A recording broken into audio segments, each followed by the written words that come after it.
Boss season 8 లైవ్‌లో ప్రస్తుతం సోనియా హౌస్‌లోకి ఎంట్రీ ఇచ్చింది. ఇక తన మొదటి నామినేషన్‌గా ప్రేరణను నామినేట్ చేయగా, సెకండ్ నామినేషన్‌గా నిఖిల్‌తో డిస్కషన్ మొదలుపెట్టింది.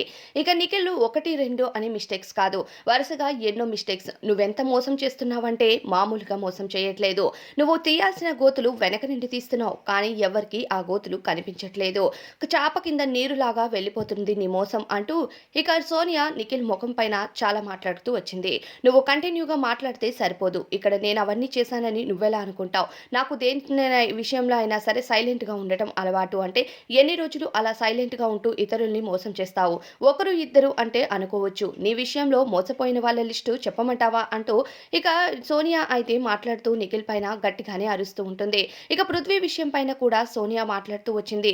"నేను పృథ్వీని అగ్రెషన్ పెంచుకొని ఆట ఆడు అని చెప్పానా?" అని అడిగితే, "నేను అలా ఎప్పుడు చెప్పాను?" అని అంటాడు. "నువ్వు చెప్పావా లేదా అన్నది నేను చూస్తూనే ఉన్నాను బిగ్ బాస్.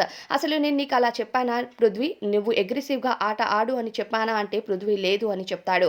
మరి నిఖిల్, "నువ్వు అది ఎలా చెప్పావు? పృథ్వీని నేను అగ్రెసివ్‌గా ఆట ఆడమని చెప్పానని? ఇదంతా రాంగే కదా! అంటే నువ్వు ముందు ఒకలా వెనక ఒకలా ఉంటున్నావు. ఇదేనా నీ ఫ్రెండ్‌షిప్, నీ మోసం?" అంటూ నిఖిల్ మొఖం పైన మాట్లాడింది సోనియా. మరి దీనిపై అభిప్రాయం కామెంట్స్‌లో చెప్పండి.